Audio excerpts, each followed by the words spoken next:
In this next screencast, we're going to look at logging and capturing our clips and actually getting our film footage from the camera and the tape and then into Premiere Pro. So we've taken the tape out of the camera, we put it into one of the tape decks in the lab, and now we've got that connected up to the computer, so we're ready to go.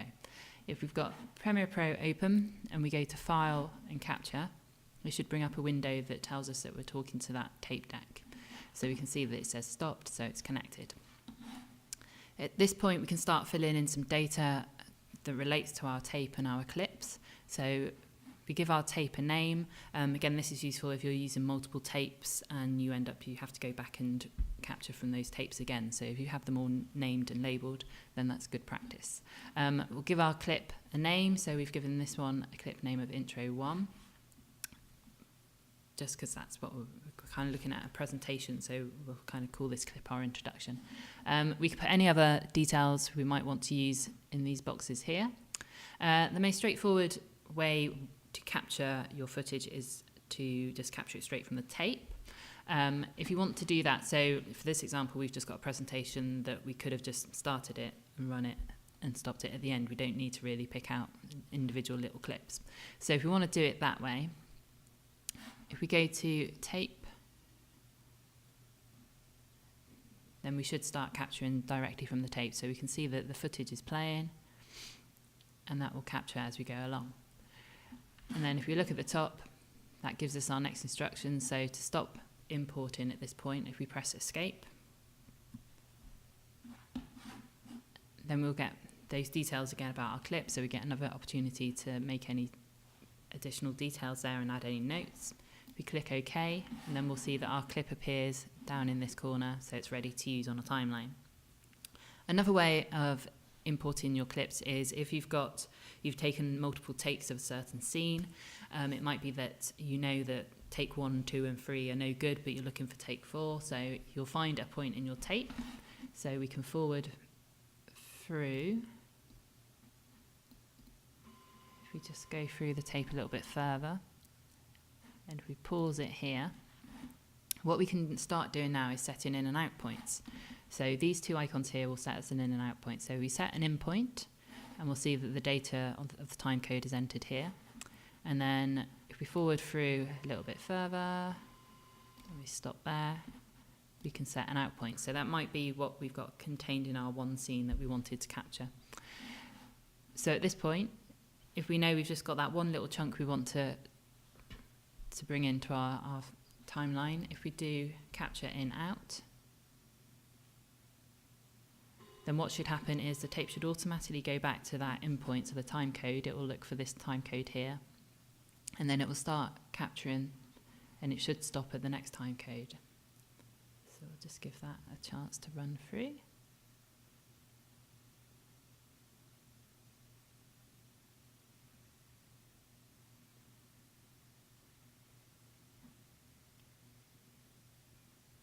And again, you would have edited your clip name and any description you want to put in, so we could have filled out those details as well.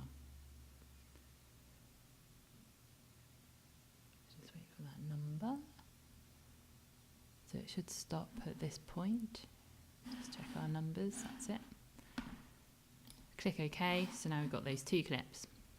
The third way of capturing your footage is to go through the entire tape and set your in and out points, and then for each little individual clip that you want to keep and you want to work with, and then do what we call a batch capture. So this gives you the chance to kind of run through the tape fairly quickly, set in rough in and out points, and then you can go away and leave it all to capture in one go. So it'd be the same as what we've just done. So we'd set in point, we'd play the tape. We'll just do really short clips for this one. Set an out point. So we've got in point, out point, but at this point we're going to log the clip. So we should call this talk clip 2.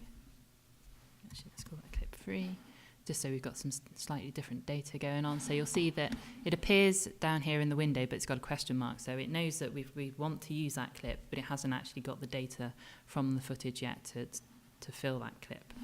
So we then go along a little bit further in our tape, set another in point, set another out point, log our clip, so give it another name. So maybe this is going to be talk. We'll call this whiteboard just for some description. So it might be that you want to describe what's going on in your clip. So when you come back to it, you can pick it out easily. So we've got that one. So now we've got these two with their question marks in. What we need to do is tell the program to go back and actually capture those clips. So we come out of this window, and if we go to File, and first of all we need to highlight these two, and then we should get this batch capture option should be highlighted. So it's good practice to capture with handles. That will give you just a little bit of extra footage on either side of the clip. So if you didn't allow much kind of room at the beginning and the end of your clips, if you've kind of set those in and out points quite tight, if you set handles, that will give you some extra space on the clip to, if you're going to put any kind of dissolves, or you want to fade in and out, or you want to put any effects onto your clip. So if you put 6 frames and then do OK. So it's asking us to insert the tape, which we know we've already got. And then again, like before, it should start looking for those in and out points and capturing it automatically.